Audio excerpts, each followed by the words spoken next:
The Macabre World podcast is brought to you by Darker Art Studio, home of real human bone jewelry. Stock and custom pieces are available, so visit us on the web at www.darkerartstudio.com and show them your darker art side.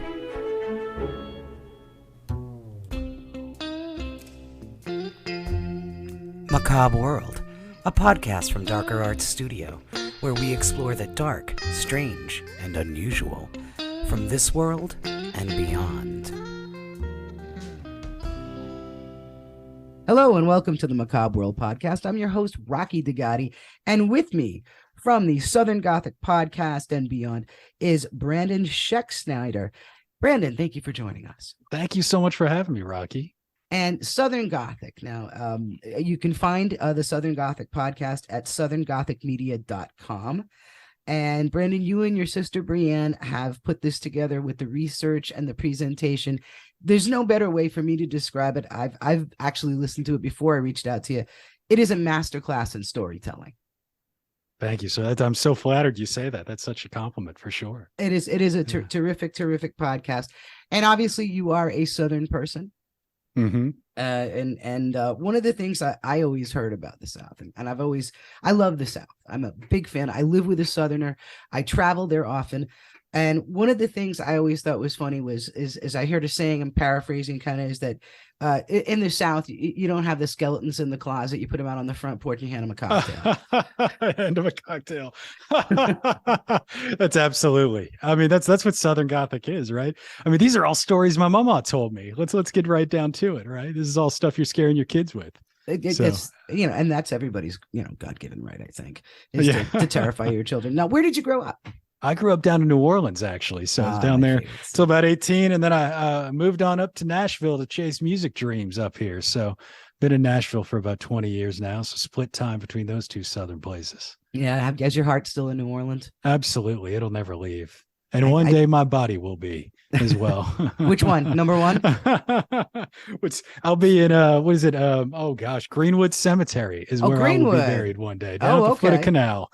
Yeah, I know where it is. Absolutely. You see, you grow up in New Orleans and you know where you end your life as well. It's all family tombs down there, right?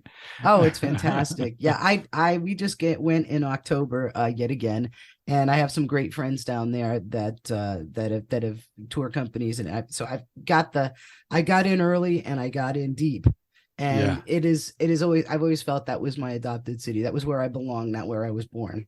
Uh-huh. So when, I can't imagine growing up there. Growing up there, it's got to be all around you. What started your fascination with all things frightening? Sure.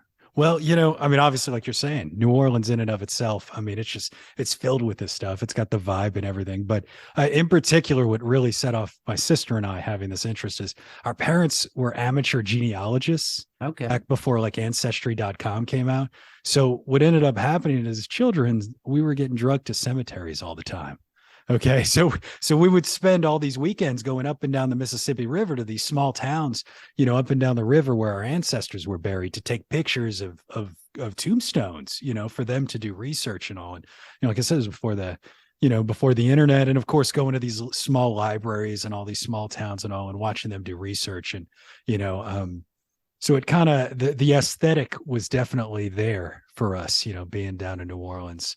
And, and obviously it was a family affair. My sister took it one step further, and now, she's an archivist at the Louisiana State Museum. So she took all those research routes and went that route. And I went a little more entertainment than she did. And the two of us have kind of found a way to express those, absolutely. Yeah. If I'm not mistaken, definitely. Louisiana State Museum, is that the museum that's housed in the Cabildo? Well, that's one of them. So it's actually a system of museums. So she's based out of the Jazz Museum, which is in the French Quarter. Yes. So she works for a portion of that, not the actual Jazz Museum itself, but the Cabildo is Louisiana State Museum. There's one in Baton Rouge. I know there's others, but I don't want to butcher it for sure and lie to you. But I got to tell you, if you're doing any kind of a folklore, haunted history or kind of type thing, having an archivist, it's exactly the best back pocket. It's fascinating, especially with the French Quarter, where you have so much stuff, and it's so documented at the same time. So when we look at a story that's in New Orleans and she will go into the archives and pull out records. So, That's fantastic. I mean, doing the Sultan's Palace down there, she went in to the archives and, the story of the Sultan's Palace where a sultan gets murdered in the middle of the night. And anyway, you could go on, and we went back and found all these things. And there was a story about how it was the tree of the dead in the backyard of the Sultan's Palace. Right. And she goes and looks in the archives and looks just in the index. I don't know, maybe I'll find something there. There's a chunk of this tree that's saved in the archives. Wow. At the Louisiana State Museum. Just absolutely wild. That is crazy. So, there's, I think a lot of people, like I said, maybe the attitude down there is a little different. And I think that spreads out not just throughout the South and the Mississippi Delta, but growing up, I'm exactly the opposite. I usually try to curb my accent a little, when I'm doing a podcast, but normally I'm like, oh my God, that's wicked bad. I sound like my cousin from Boston, that kind of thing. So, I'm pretty much the yang to the yin of the South. And a lot of people say, well, up in New England, you have a lot of history, which we do because, we have all those early settlements. But I think the thing is that, they'll say up there, we're a little more staid.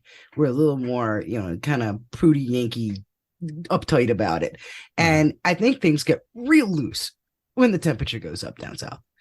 Because everybody's like New Orleans again. It's my favorite city, so I can't stop talking about it. Oh yeah, when you go down the whole mood is different. I've been down there in like September, August. Oh gosh, yeah, I don't even do that anymore. I'm not even brave enough to go visit home then. And it's the flights are cheap for a reason, and and it's hotter than the devil's undershorts under there. And it's tough, but the thing is that everybody's got their own role and everybody's got their own mood. And there is a flavor in places like New Orleans, in places like Savannah, when you get into Charleston, you get into some of these cities. I almost want to quote Don Henley, which oddly enough, he was talking about Providence in the line from The Last Resort on Hotel California, where he says, Providence, Rhode Island, where the old world shadows hang heavy in the air. And I can't think of a better piece of imagery for that, because I can go to New Orleans, I can sit and have dinner at a place where Marie Laveau used to have dinner, right? And it's still there, and shop at her perfume shop or somebody else's perfume shop that was there before it was even a state.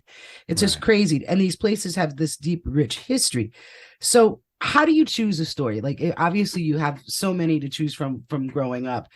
Sure. Do they come to you? Do people come to you and say, hey, you got to hear about this? Is it just, how does that inspiration hit? Obviously we have this long list of stuff that is just compiled, whether it be just buying books and finding ones that are interesting we do. Absolutely. We have a Facebook group, and just recently we just posted, hey, are there any stories you guys want to hear, for the new year as we're making our list? And, we find little nuggets in there. We'll find stuff. Oddly enough, from time to time, we'll find a big story and then go look at that city and might find that there are cool other stories that haven't broken out. So it can be anything. It can be from anywhere whatsoever. I personally, my favorite thing though, is I love when we find a story that is so regional and so small that it hasn't really broken out of the area yet. Right. So it might be something that was just on the ghost tours there, and it's never really even been published. And just one of those just that comes to mind just thinking about it is there's a down in Southport. So there's it was a small fishing village, and there was an inn called the Brunswick Inn there, and there's purportedly a ghost there that plays the harp. Okay. And the Phantom Harpist of Brunswick. And that's what we did. And the only reason I found this thing is I have a friend who is a very accomplished harp player. Okay. And one day we're sitting around talking and hanging out with her husband and I were really close friends in the music industry. And it's like, man, it would be awesome if you guys came and played some stuff on the podcast, and I'll go find a ghost harpist. Okay. And we'll work something out here and find, and so I went digging all around, and I find this story about this place that's even now it's privately owned, and it's about this harpist and it had been published in one book that was regionally released out of publishing and everything. And I found a copy of the book and found some paper articles to back it up, and just found this story that really could die. It could disappear, if the folks down there, especially as it becomes more of a tourist town, and the building that it's there is now privately owned, like I said. Right. So it almost felt like this wonderful challenge to be able to take this small piece of local history and now pull it up out into the next layer of where folklore can exist, and getting more people from across the US and even some, international listeners to hear this story that you wouldn't have gotten outside of the Carolina coast. And so I love doing that. I mean, it's fun. It is very cool stuff like that to do that, because like you said, it's part of the local fabric, but it's something that otherwise could go into oblivion if it's right. not elevated, recorded, and at least in some way passed on. And this is a great vehicle for doing that kind of thing. And I think weird is more accepted down there. I really do. I think there's a higher tolerance for strange. I believe you. Sure. Yeah. Sure. Yeah. I think there's because you've got definitely in New Orleans. I'll tell you that. Absolutely. Well, is there a more cosmopolitan place? I mean, people think when people talk about a quote unquote cosmopolitan city, I think they think of places like New York City and maybe even Philadelphia. I don't know why, but maybe even Philadelphia. But I think it's a misnomer when you really think about maybe New York, what cosmopolitan is when it's a real melting pot of right. different things. And I think that is by its pretty much its historical definition is what New Orleans is. So because, not only do you get the different nationalities, not only you get all this rich history, you're going to get different cultures, you're going to get different folklores, right. You're going to get different belief systems. Right. And one of the things I love about your podcast is you're very clear and respectful about things like the difference between hoodoo, voodoo, folk magic, and all of that sort of thing, where it's right. not all lumped into this sort of whitewashed Hollywood, absolutely, like sure. ridiculousness. Sure, it's been mocked, I think. Oh, I mean, I'm scared of it. I mean, and I don't mean that even in a way of I'm scared in a in that way of fearful that something's going to happen to me, but I'm scared of messing it up. Because right. there are people who continue to practice. This is, this is a tradition. This is a practice. And in some ways outside of making sure that we understand what it is, I'm not the vehicle necessarily to really be, pushing too deep into it. So it's definitely, it's been a very conscious decision for us to be respectful. Yes, yeah. Very much so is the thing. And another thing before we get into, because you know where I'm headed, which swamp I'm heading straight for. Sure. Because yeah. We're talking about New Orleans. We brought in a little bit about some of the spiritual history, and we're talking swamp. So we are pretty much diving straight towards the Man Shack Swamp. I had the pleasure. I'm trying to remember exactly when it was. It was before. You're already getting me fired up. Yeah, it was before the hurricane. Uh-huh. And a good dear friend of mine who runs a tour company down in New Orleans was doing a documentary, and my background is in cemetery preservation, and I did grant writing, I did research and stuff like that, and she roped me in on it.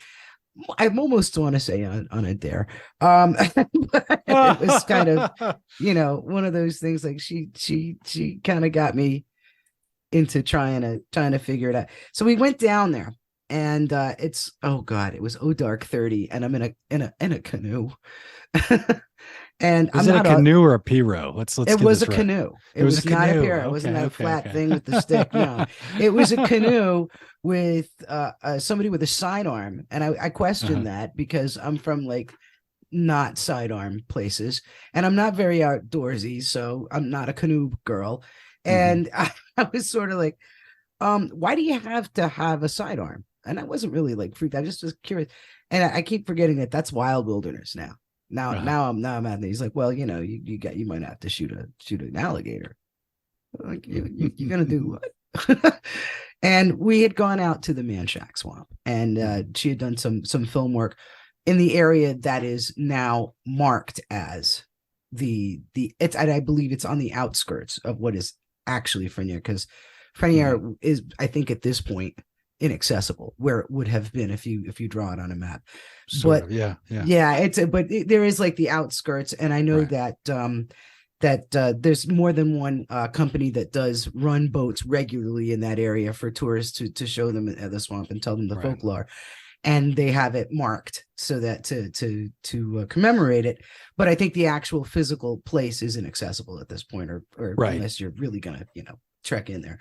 But to talk about a little bit, if you would, Julia Brown, and that was when I learned of her, was on Oh that trip gosh. while I was Well, I quaking mean, in the back of a canoe.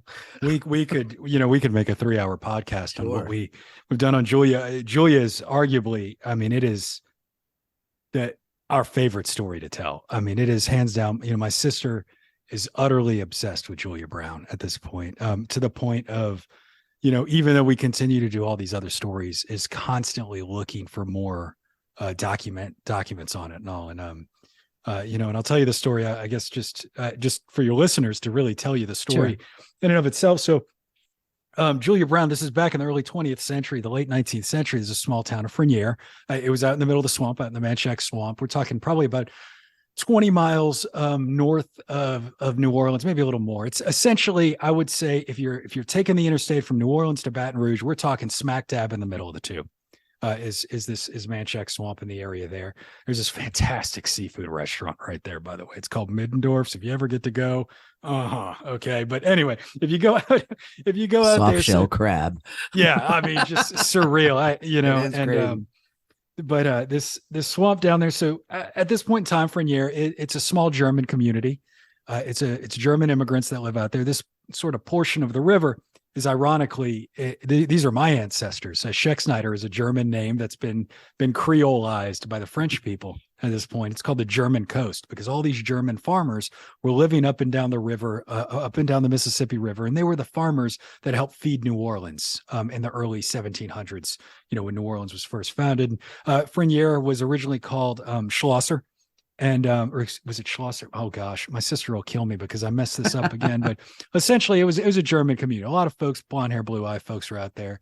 And in the early 1900s, end of the 19th century, a woman by the name of Julia Brown moved out into this small town, in a very isolated town. And Julia moved out there with her husband Celestin, and he had been given 40 acres of land from the federal government because he had fought for the United States Army during the Civil War. All right. And Julia was actually born enslaved. All right. So this is a black couple moving into this very white, blonde hair, blue eyed, isolated swamp community that was doing timber and growing cabbage out there in the middle of the swamp. And this part of town, or this part of the area, was so isolated, you could only get there by boat or train. That isolated. So because of that, Julia supposedly was a root worker. Maybe she practiced voodoo. We don't know exactly. So she kind of became the local, the local, I don't know, healer, if you will, the local midwife, those sorts of things, right? And took care of the town, and was called Aunt Julia, and was beloved member of the community for years and years.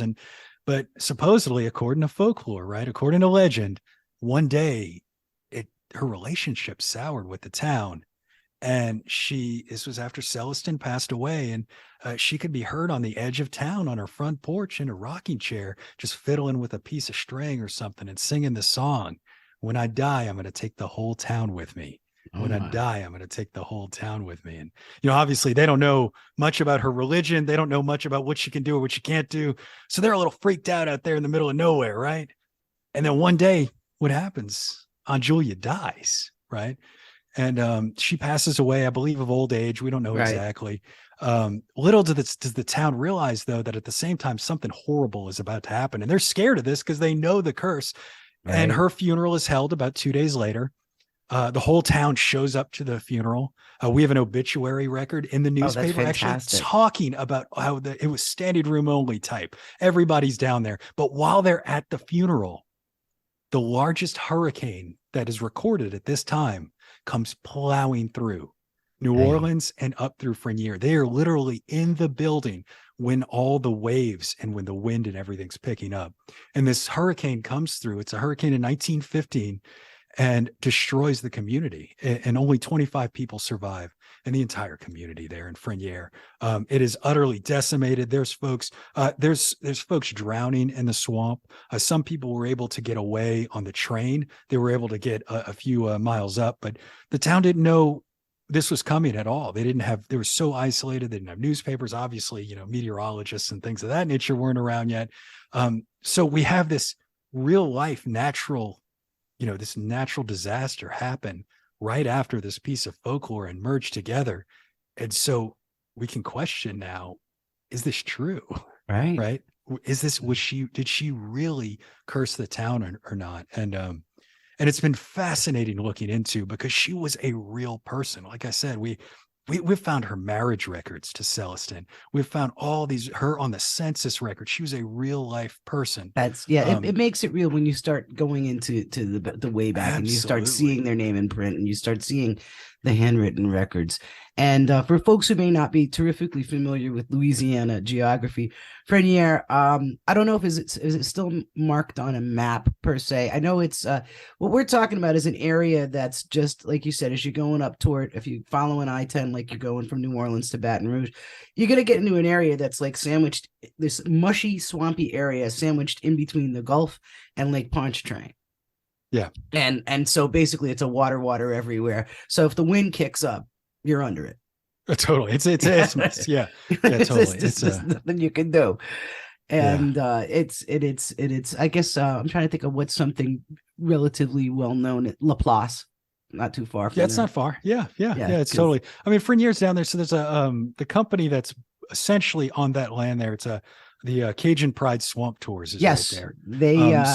They run boats, and they have it's wonderful tours. Excuse me. You can hear you can go see some alligators out there. They've got a little cemetery. They'll tell you the stories and all. And it's basically where I-10 and I-55 merge. Gotcha. Right there. So if you take I-55 over, you have Frenier and you have Rudock, and that was another community. That was a larger community there that also, got kicked pretty bad there. But it's been fascinating. It's fascinating mostly because you can track kind of how the legend has evolved over the years. And that's interesting how it changes. Years ago when the internet was first born, because I'm old and I remember life before internet. When message boards first started, and I wanted to say it was on AOL, I did this. I just got a wild hair, and I said, I'm going to put in this funny thing we used to do when we were kids.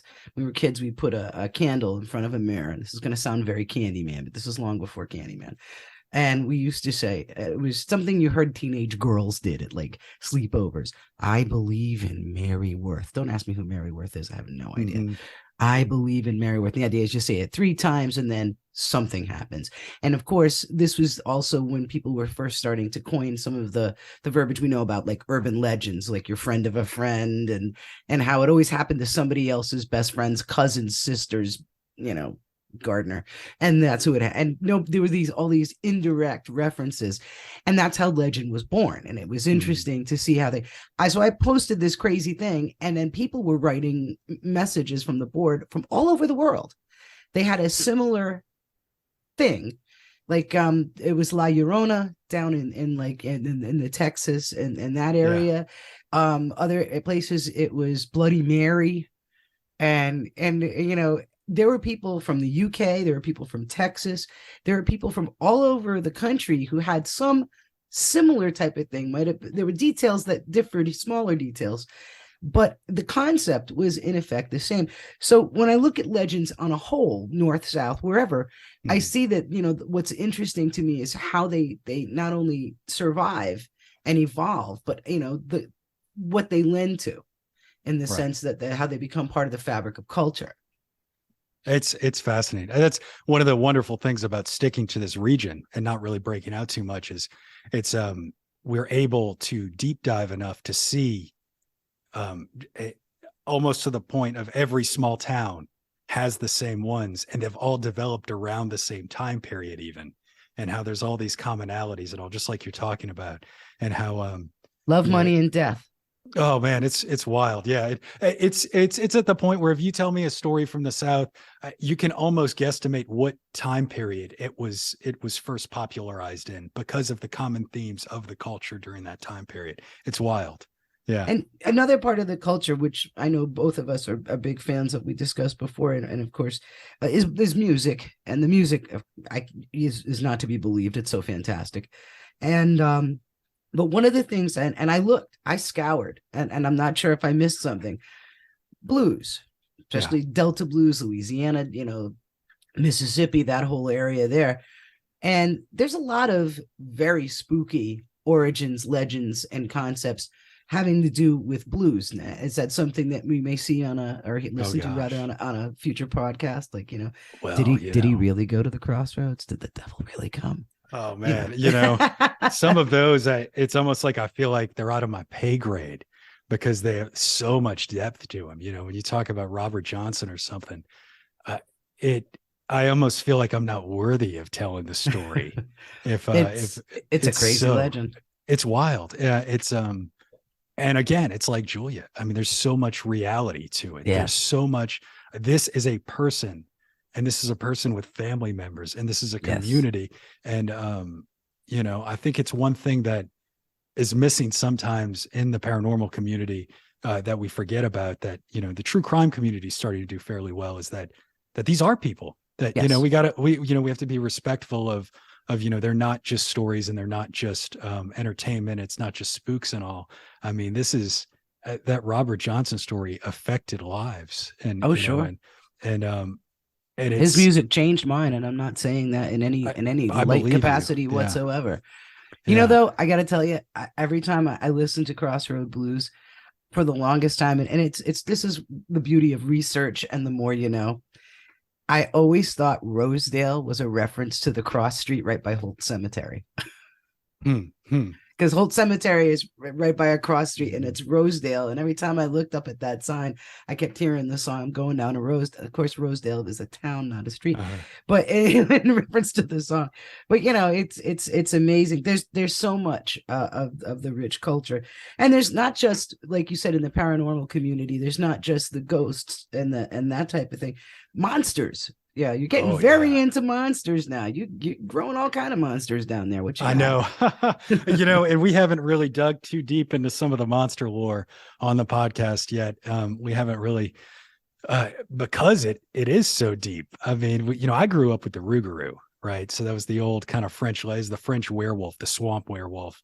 And that's got really deep roots in old French Catholicism and that culture. And even going back to France with the werewolves in France and how these cultures brought it over. But, at the same time, it's everywhere. It doesn't matter which community you go to, there's something somewhere. And, if as long as you let us claim West Virginia, I mean, we've got the most. I mean, West Virginia is just capital W weird when it comes to these cryptids, right? I mean, it's the Mothman. It is the capital of all these cryptids, and I mean, it's everywhere, and it's beautiful fascinating. State too. Oh, absolutely man. Beautiful state. And that's what I talk about a lot.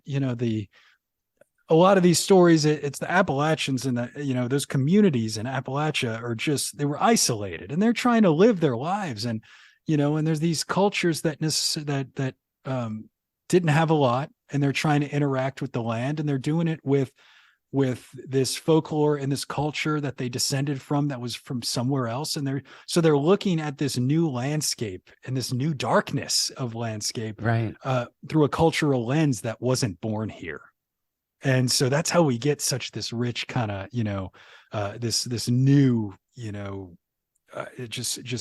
stories, and this new kind of legends come from that. And then there's the crazy influx of the people that were already here versus the people that came here and encroached. Right. And it's like, one of the things I thought was interesting is like when you get into the explorers versus the indigenous, there's a lot of commingling of culture there. Absolutely. And I'm using that kind of lightly because is it commingling when you're forced to do it? I'm not sure. That's what the South really is. You're talking about 400 years of just this clash of, everyone all at once. You have indigenous people living here. You have, European cultures coming over, European cultures from different places in Europe that are fighting against each other. You have Catholicism and Protestantism, And then we involved decided in to that. give a whole group of other people and then we kidnap pull in them. African cultures Right. over there. And I say, exactly. I certainly would not have decided that You myself, know, but but my family, my dad's family's from Sicily, my mom's family's from Portugal. Mhm. And where I'm from, the Portuguese culture is very, very alive and well. In fact, one of the things I thought was so cool is in St. Louis, #1 is a giant Portuguese society tomb. Oh, Yeah, very, very cool. So yeah. but there was, like you said, is a little bit of everybody, and they bring with them their legends. And it's like you had said, if I'm going to say it right, the Rougarou. The Rougarou, The sure. Rougarou. So Uh-huh. for the longest time, I thought it was a Bigfoot kind of thing. It's not. It's a Yeah, werewolf. no, Tell me a no, little bit that about was, that. yeah, the Rougarou. It's what is essentially, it's a werewolf. Okay. It's a loup-garou, I believe is what it was in France. And I don't know if you ever heard of Lebet over in France. It was essentially a werewolf creature. And so the Cajuns are French, obviously, and the Cajuns were French, and they were up in Canada, up in that Right. region up there, and they had settled Arcadia. there. Then yeah, and and they get kicked out of that after the English take over. They get kicked out. Where do they go? Well, they go on down to the French colony down in Louisiana, and they end up in the swamps. So they go all the way down here now, and they bring with them, and they're isolated down in the swamps with this French culture, this French background, and they bring with them this tradition of werewolves. And and essentially the Rougarou is that it's a swamp werewolf. And and depending on kind of who you listen to it, where it goes, some of it revolves around the idea of a lot of the Catholic tradition of, you're breaking Lent traditions, and that's how you might become one, or things of that nature. But it's something that when you grow up down there, you hear a lot about the Well, Lent Rougarou. is And very big down in oh, New absolutely. Orleans. I Yeah. should say Totally. right before Lent so much. Yeah. I mean, and New Orleans is so unique because it was a French colony, then a Spanish colony, then a French colony. So I mean, it was as Catholic as it could be, Sure. and it still is to this day. It's still, Very much I so. mean, that's all it was. So you have this community now that's been pushed in the middle of nowhere, trying to deal with what they're seeing out there in the middle of the nowhere. And you also have similarly something called the fee-follet out there, which is essentially the will-o'-wisps, right? Oh, right, So right. these little flames that would show up, and they'd try and trick you to come out in the swamp and get lost, right? And it's the old tradition of will-o'-the-wisps, just like you would have, out in Europe. And so the Fee-fillet. Rougarou, the Fire fairy? fee-follet. Yes. Yeah. In Yeah. French? Wow. Was it fire fairy? Gosh, now I'm embarrassed. I can't remember Filet. exactly. I'm But not. I think. fee-follet. Oh, filet. Like F- follet. yes. FOLLET. Okay. Uh-huh. Because then fay is fairy. I'm pretty Let's sure. see. Maybe. Fee-follet. I Fee-fillet. mean, I don't know. clearly it's been a while since I've done this episode, and Oh, that's it's been a while embarrassing. since I was in French class, so I've never taken Cajun French. That was actually one of the most fun things on the swamp tour. There was a fella. Well, there's myself and there's some other folks who were out there for this project, and we were, I think, noticeably pale and unsteady in the presence of large alligators. Uh-huh. And because I don't think people realize how close you are in some of those boats. I mean, Sure. you're in the boat, you're perfectly safe, but they're not that far away. They're only about 20 feet away from you in some cases, especially if the bank shuts out. And most of us have not seen one just sort of like going about his alligator business. You don't run into that on Cape Cod. I'm just going to tell you that right now. And so it was very unsafe. And there was one guy. I said, well, at least they look kind of slow. And that showed my ignorance tenfold, because he just looked at me and he goes, "Oh no, them the alligator 130 mile an hour on the land." Yeah. And I just kind of sat there going, I know that was probably important information, but it's going to take me a minute to process that. And of course, I'm being a little facetious, but not much. It was the first time I'd actually spoken to anybody who was truly Cajun. And it was the first time and once you get into the rhythm, and I think a friendlier, earthier group of people has never existed. They're just the coolest folk ever. But, it was just kind of funny. Once I was like, oh, they can run 30 miles an hour. That's not good. Oh man, I know we'd go like canoeing or something through the bayou down there, and as teenagers, and you kind of go through these little paths, and how close you do get to them without realizing it is, they'll just kind of be sunning themselves, and all of a sudden you'll just hear the splash because they'll just roll off and leave when you get close. They're incredibly gracious, though. It seems like they just as soon not bother with you. I mean, pretty much. I Yeah, can't, I mean, you know. you go messing with them, I think you're going to deserve what you get. But Those dudes out at Cajun Pride, they bring marshmallows with them, right? So when you take the yeah, flatboats to go see the Julia Brown gravesite and everything, they're throwing marshmallows to those gators to come out. well, Yeah. there was one fellow who stuck his leg out and had one like kind of jump over his leg, and I asked him, I said, "That ever not work out for you?" And he went, "Oh, sure." And he pulls up his pant leg, and I'm like, "Ooh." Got a Yeah. couple of scars. I'm like, well, I guess Mr. Snappy got a little thing in there. So, what is next for What's the next? Southern Gothic podcast? What you working on? What you promoting? What you Oh doing? gosh. Well, we're just making this podcast and got more stories for 2023 for sure. Just kind of got a list that we're still trucking through.